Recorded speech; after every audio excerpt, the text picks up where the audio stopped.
So now guys, we have simulated about 80 frames of the test. Surely this is not the particle separation that I have used in my simulation. I've talked about the particle separation in the last video and said the values that I've used. Okay, so here is the simulation now. As you can see, the collision is very good and the explosion is columnar like I want. But I still have a problem here that the splash goes in this direction and it goes upward. So the explosion here interacts with the splash and hides the splash. So I don't see too much details in the particles going up here, because this big explosion here covered the whole simulation and covered the particles of the splash of the plane. Okay, so just to resolve this problem, let me go here to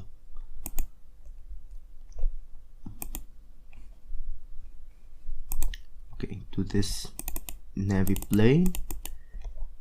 After this compute velocity node, I will add this point VOB, and I want to discuss what this VOB what does this do.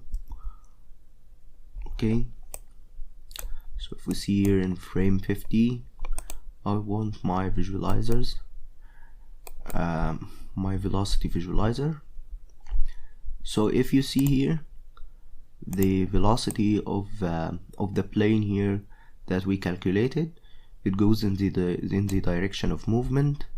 But what I will do here is that I will just direct the velocity of this plane to the negative x. Okay, so now it's directed to the left, as you can see. So now when the plane will interact with the fluid, this velocity is just directed to the left, and this will cause the splash to go to the left. So when you just when the plane just collide with water, this splash here will go more to the left and will stay with its detail, and the explosion will be here on the right. Okay, so how did I do this? I have just taken a velocity vector which is -1 in the x direction. Okay, and I multiplied this by the length of the velocity. Okay, so that we just have the proper speed of the plane here. Then I've mixed it with the original velocity. Okay, and the bias here is 0.5. Then I've connected this with our velocity. If we want to create just this from scratch in order to understand more, I've added a point VOB, and in this point VOB the velocity is just a vector. So to calculate the speed, we need a length node. Then we calculated now the speed. Okay, add a parameter node and call this parameter velocity. Okay, and we can call it velocity. This is a vector parameter, and we want this velocity to be in the negative x direction, to this direction. Then this velocity here has a magnitude of 1, or its speed is just 1, Okay, so we need the actual speed of the plane, so we need to multiply this velocity with the length of the original velocity, so this will give us the right speed.